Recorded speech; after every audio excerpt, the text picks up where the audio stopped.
आज की हमारी चर्चा का विषय है भारत में राज्य राजनीति का विकास और उसकी प्रमुख प्रवृत्तियां या विशेषताएं।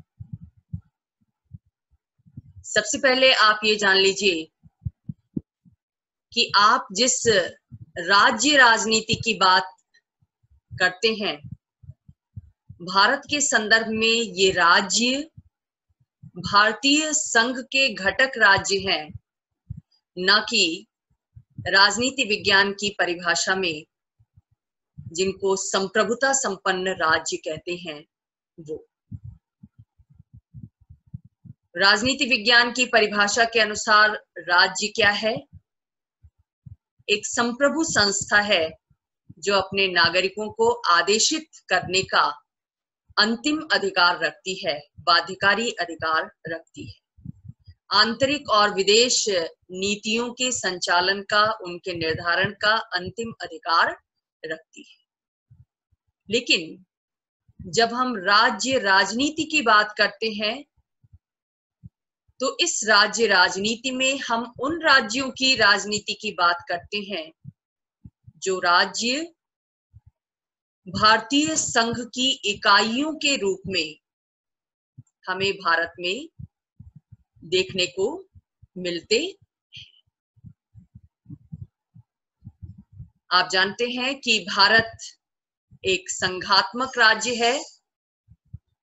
संविधान के द्वारा भारत को यूनियन ऑफ स्टेट्स घोषित किया गया है, राज्यों का संघ घोषित किया गया है। स्वतंत्रता के तुरंत बाद भारत में दो तरह की इकाइयां थीं शासन संबंधी। एक तो ब्रिटिश भारत के प्रांत थे और दूसरे बड़ी संख्या में देशी रियासतें थीं जिनका शासन छोटे छोटे नरेशों के द्वारा किया जाता था। स्वतंत्रता के बाद ये जो देशी रियासतें थी, जिनकी संख्या लगभग 565 के आसपास थी, उनमें से ज्यादातर भारतीय संघ में शामिल हो गईं। ब्रिटिश भारत के प्रांत भी शामिल हो गए।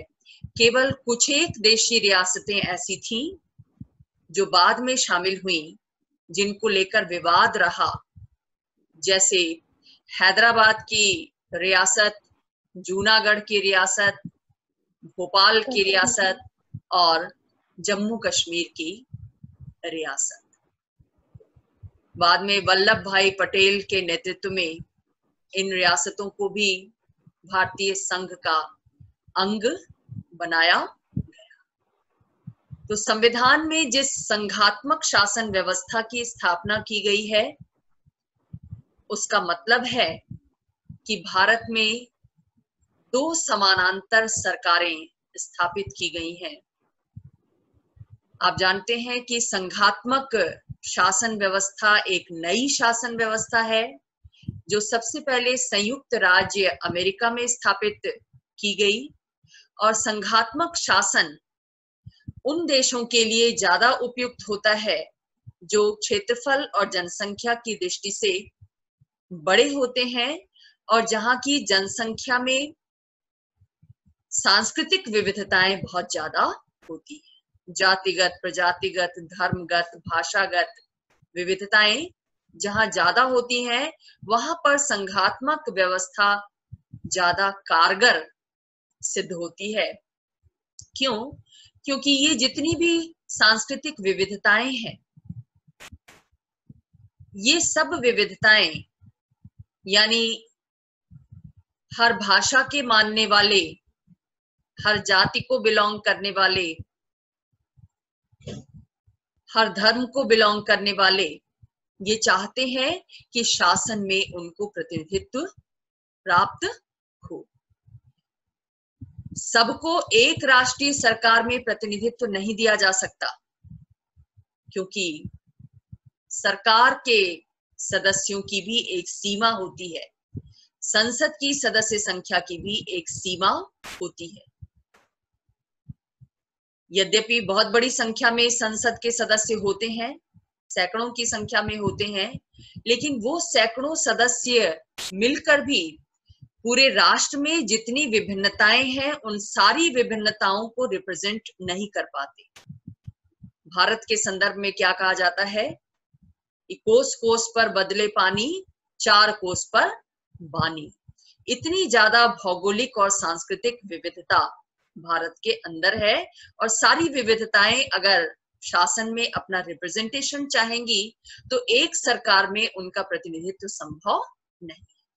इसलिए इन विविधताओं को प्रतिनिधित्व देने के लिहाज से संघात्मक शासन व्यवस्था को अपनाया गया है भारतीय संविधान के माध्यम से, जिसमें एक तो राष्ट्रीय सरकार है, केंद्रीय सरकार जिसको हम कहते हैं, जो पूरे राष्ट्र का प्रतिनिधित्व करती है, और दूसरे उस संघ का निर्माण करने वाली जो घटक इकाइयां हैं जिनको हम राज्य कहते हैं,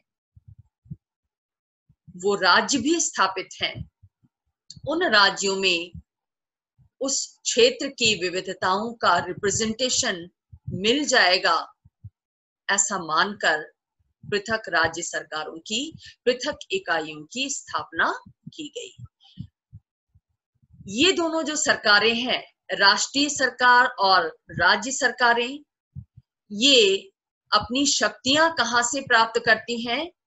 संविधान से प्राप्त करती हैं। संविधान में शक्तियों का विभाजन किया गया है, 3 सूचियों की व्यवस्था की गई है, संघ सूची, राज्य सूची और संवर्ती सूची। ये कहा गया है कि संघ सूची पर कानून बनाने का अधिकार राष्ट्रीय सरकार को होगा, राज्य सूची पर राज्य सरकारों को, और संवर्ती सूची पर जो विषय हैं उन विषयों पर कानून बनाने का अधिकार दोनों ही सरकारों को होगा। लेकिन अगर दोनों द्वारा एक ही विषय पर कानून बनाया जाता है और वो कानून एक दूसरे का विरोधी होता है, तो ऐसी स्थिति में संघ सरकार द्वारा, केंद्र सरकार द्वारा बनाया गया कानून ही मान्य होगा। तो शक्तियों के विभाजन के माध्यम से 2 समानांतर सरकारों की स्थापना की गई है भारतीय संघ में। लेकिन भारत में शक्तियों का जो वितरण है वो संविधान के द्वारा केंद्र की तरफ ज्यादा है, यानी केंद्र को ज्यादा शक्तिशाली बनाया गया है, केंद्र सरकार को ज्यादा पावर्स प्रदान किए गए हैं। उसकी वजह यह है कि जिस समय भारत स्वतंत्र हुआ था, हमारे संविधान निर्माताओं के समक्ष राष्ट्र की एकता और अखंडता को बनाए रखना एक बड़ी चुनौती थी, और ऐसा माना गया कि एक शक्तिशाली केंद्रीय सरकार ही सभी को जोड़कर रख सकती है, राष्ट्रीय एकता और अखंडता को बनाए रख सकती है। इसलिए केंद्र सरकार को ज्यादा शक्तिशाली बनाया गया। तो जिस संघीय व्यवस्था में केंद्र ज्यादा शक्तिशाली हो, संविधान के माध्यम से उसे शक्तिशाली बनाया गया हो, वहां पर राज्यों की स्थिति क्या होगी? क्या वो केंद्र के ऊपर निर्भर होंगे या अपनी स्वतंत्र भूमिका का निर्वाह कर सकेंगे? ये एक बड़ा प्रश्न उपस्थित होता है ऐसे संघात्मक राज्य। भारत में जो राज्य हैं, जो संघ की इकाइयों के रूप में कार्यरत हैं, उनके साथ भी यही स्थिति है कि शक्तिशाली केंद्र के सम्मुख वो एक छाया के रूप में ही दिखाई देते रहे हैं। हालांकि ये भी एक तथ्य है कि संविधान एक बार बना दिया जाता है, लेकिन संविधान का विकास जब होता है तो उस विकास की प्रक्रिया में नाना नए तत्व उदित होते हैं। ऐसा ही भारत में राज्यों की राजनीति के अंतर्गत भी हुआ है। संविधान ने बेशक केंद्र सरकार को ज्यादा शक्तिशाली बनाया और अपने विकास के शुरुआती दौर में राज्य केंद्र के ऊपर निर्भर रहे, लेकिन जैसे जैसे राजनीतिक व्यवस्था का विकास हुआ, राजनीतिक व्यवस्था में परिवर्तन हुआ, वैसे वैसे राज्यों की राजनीति में बहुत सारे ऐसे फैक्टर्स उपस्थित हुए जिन्होंने राज्यों को स्वतंत्र भूमिका का निर्वाह करने के लिए, स्वायत्तता की मांग करने के लिए प्रेरित किया। तो इस इकाई में, इस चैप्टर में आप ये देखेंगे कि भारत में राज्य राजनीति का विकास किस दिशा में हुआ है। स्वतंत्रता के बाद से लेकर अब तक राज्यों की राजनीति कौन से मोड़ की तरफ गई है, क्या डिमांड्स रखी गई हैं और क्या राज्य अब भी केंद्र के ऊपर निर्भर हैं या उनकी निर्भरता कम हुई है, वो स्वतंत्र भूमिका का निर्वाह करने की स्थिति में आए हैं या नहीं आए हैं, क्या उन्हें स्वायत्तता मिली है या नहीं मिली है। विशेष रूप से भूमंडलीकरण के दौर में जहां उदार नीतियां अपनाई जा रही हैं, हम ये देखते हैं कि भारतीय संघ के घटक जो राज्य हैं उन पर भी उसका असर पड़ा है। बहुत से विदेशी राज्य सीधे राज्य सरकारों से संपर्क करके उन राज्यों में विदेशी निवेश के लिए आकर्षित हुए हैं और राज्यों ने उन्हें इजाजत दी है आर्थिक विकास के उद्देश्य को ध्यान में रखते हुए। हालांकि ये इजाजत केंद्रीय सरकार की सहमति के अधीन है, यानी राज्य अब भी इस स्थिति में नहीं है कि वो डायरेक्ट फॉरेन इन्वेस्टमेंट आमंत्रित कर सकें। उसके लिए उन्हें केंद्र सरकार की सहमति जरूर लेनी पड़ती है। लेकिन ये भी एक फैक्ट है कि राज्यों की स्थिति स्वतंत्रता के बाद से दिनों दिन मजबूत हुई है। शुरुआती दौर में केंद्र सरकार हावी थी, उसकी बहुत सारी वजहें थी, लेकिन धीरे धीरे जैसे जैसे डेवलप हुआ, वहां की राजनीति में ऐसे फैक्टर्स आए कि उसके स्वरूप में हमें व्यापक परिवर्तन देखने को मिलता। तो जहां तक भारत में राज्यों की राजनीति के विकास की बात है, इस विकास का अध्ययन सबसे पहले अन्य अध्ययनों के समान पश्चिमी विद्वानों के द्वारा ही किया गया। जैसे आप देखते हैं कि पश्चिमी विद्वान प्राचीन भारतीय ग्रंथों का अध्ययन करते हैं और उनके ग्रंथों के माध्यम से हम भी परिचित होते हैं अपने ग्रंथों की महानता के विषय। तो जहां तक राजनीतिक साहित्य की बात है, भारत में भी राज्यों की राजनीति का अध्ययन सबसे पहली बार विशेष रूप से 1956 में जब राज्यों का पुनर्गठन हुआ भाषा के आधार पर, तो पश्चिमी विद्वानों का ध्यान राज्य राजनीति की तरफ आकर्षित हुआ और इन विद्वानों में मायरन वीनर प्रमुख है। मायरन वीनर को इस बात में दिलचस्पी उत्पन्न हुई कि भारतीय संघ में राज्य क्या भूमिका निभा रहे हैं, कैसी भूमिका निभा रहे हैं, राज्य राजनीति को प्रभावित करने वाले तत्व कौन से हैं, इस विषय के बारे में जाना जाए, समझा जाए। इस उद्देश्य को ध्यान में रखते हुए 1961 में शिकागो यूनिवर्सिटी में और 1964 में Massachusetts institute of technology MIT में 2 संगोष्ठियों का आयोजन किया गया और इन संगोष्ठियों के माध्यम से जो रिपोर्ट सामने आई, वो रिपोर्ट मायरन वीनर की edited book state politics in India के रूप में दुनिया के सामने आई, ये प्रकाशित हुई। और ऐसा माना जाता है कि भारत में राज्य राजनीति के ऊपर ये पहली पुस्तक थी। हालांकि इस पुस्तक में भारत के सभी राज्यों की राजनीति के विषय में व्यापक प्रकाश नहीं डाला गया था, बल्कि कुछ एक राज्यों को ही चुना गया था। 9-10 राज्यों को ही अपनी चर्चा में शामिल किया गया था इस संगोष्ठी के द्वारा। बाद में इससे प्रेरणा लेते हुए 1976 में पहली बार प्रोफेसर इकबाल नारायण ने, भारतीय विद्वान ने, स्टेट पॉलिटिक्स इन इंडिया लिखी और इस पुस्तक में उन्होंने सभी भारतीय राज्यों की राजनीति को समेटने का प्रयत्न किया। जम्मू कश्मीर से लेकर उत्तर पूर्वी राज्यों तक की राजनीति पर इस विषय में व्यापक प्रकाश डाला। तो राज्य राजनीति के अध्ययन की शुरुआत ऐसे। अब अगर हम भारत में राज्य राजनीति संबंधी अध्ययन को विश्लेषित करते हैं तो हम ये पाते हैं कि भारत में राज्य राजनीति का जिस रूप में विकास हुआ या राज्य राजनीति की जो प्रमुख विशेषताएं हैं, उसकी जो प्रमुख प्रवृत्तियां हैं, वो कई रूपों में हमें दिखाई देती हैं। उनको हम सुविधा की दृष्टि से कुछ शीर्षकों के अंतर्गत रख सकते हैं, जिनमें पहला बिंदु है, पहला शीर्षक है कि एक दल के वर्चस्व से बहुदलीय व्यवस्था की ओर भारत में राज्य राजनीति का विकास हुआ। आप ये जानते हैं कि स्वतंत्रता के बाद कांग्रेस पार्टी के नेतृत्व में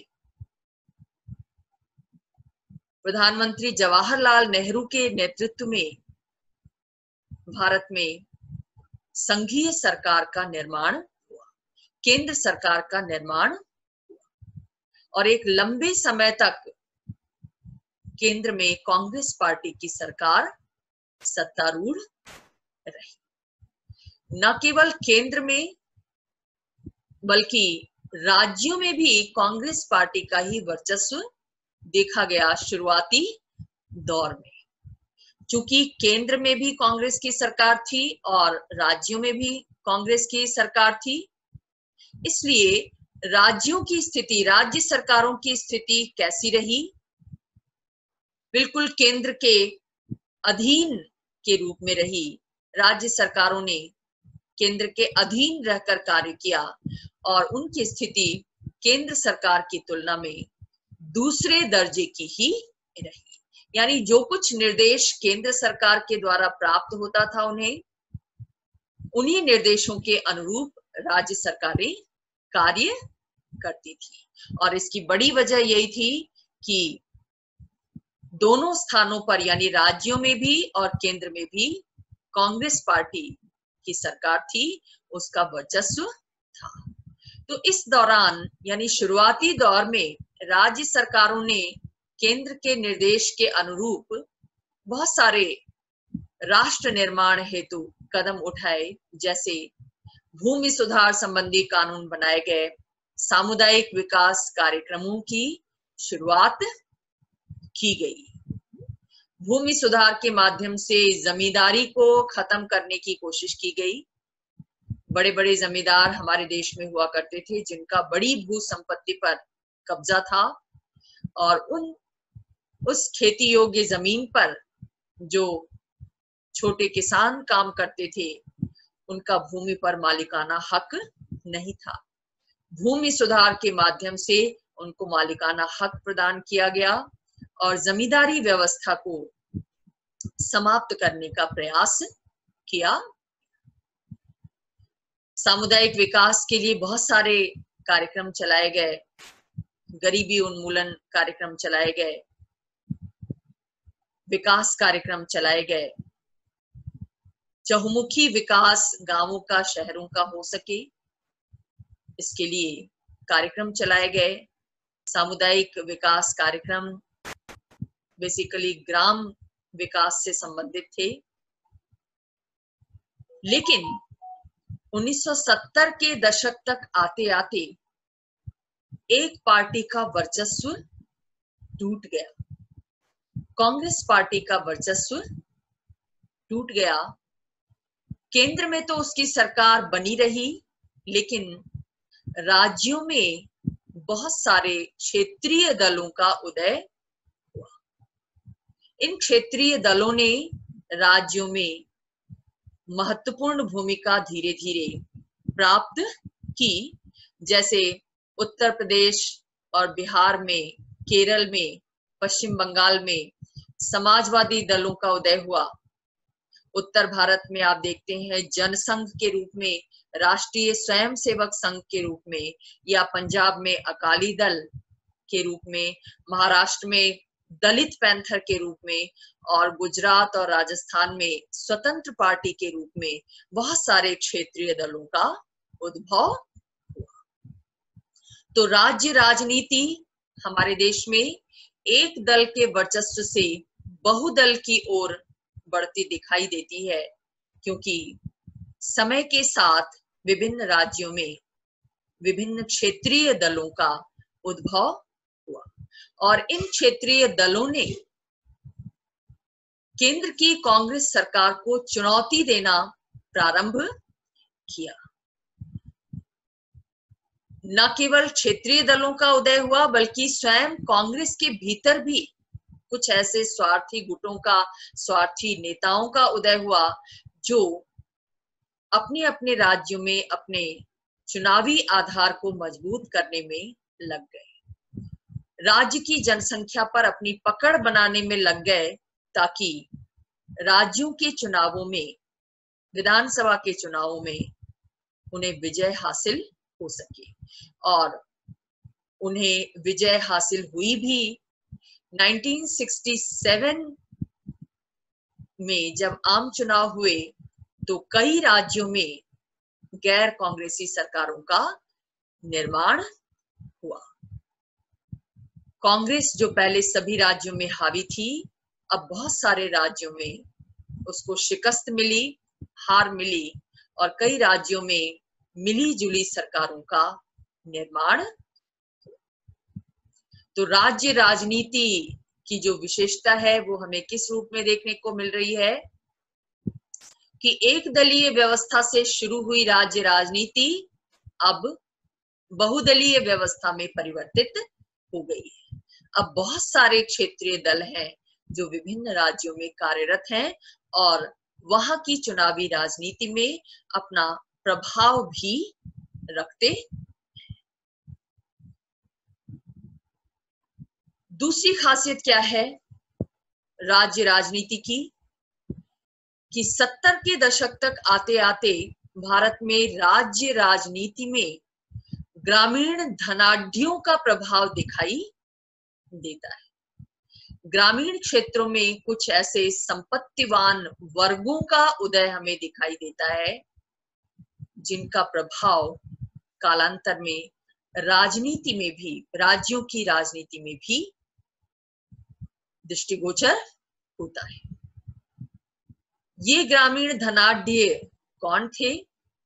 खासतौर से जब हरित क्रांति हुई देश में, उसके बाद बहुत सारे कृषक वर्ग के समुदाय रिच हुए, संपत्तिशाली बने, और इनमें हरियाणा और पंजाब में जाट किसान प्रमुख हैं। बिहार और पूर्वी उत्तर प्रदेश में यादव सामने आए, कुर्मी सामने आए। आंध्र प्रदेश में रेड्डी और कामा जैसे वर्ग आए। कर्नाटक में वोक्कालिंगा और लिंगायत जैसे वर्गों का उदय हुआ। और ये वर्ग न केवल उदित हुए, बल्कि इनका प्रभाव राजनीति में भी देखने को मिला। जैसे उत्तर प्रदेश में चौधरी चरण सिंह ने कृषक राजनीति पर ध्यान देते हुए कृषक वर्ग के हितों के उत्थान के लिए भारतीय क्रांति दल का गठन किया और लगभग 2 दशकों तक उत्तर भारत की राजनीति को अपना नेतृत्व प्रदान किया। इन प्रभावी वर्गों के नेताओं ने क्षेत्रीय मुद्दों की तरफ लोगों का ध्यान आकर्षित किया कि उनके राज्य विशेष में क्या समस्याएं हैं, क्या मुद्दे हैं, उन मुद्दों को राजनीति में कैसे लाया जाए और राजनीति के माध्यम से उन समस्याओं की तरफ कैसे ध्यान आकर्षित किया जाए, कैसे उनका समाधान किया जाए। इसको लेकर भी नाना राजनीतिक गुटों और क्षेत्रीय दलों का उद्भव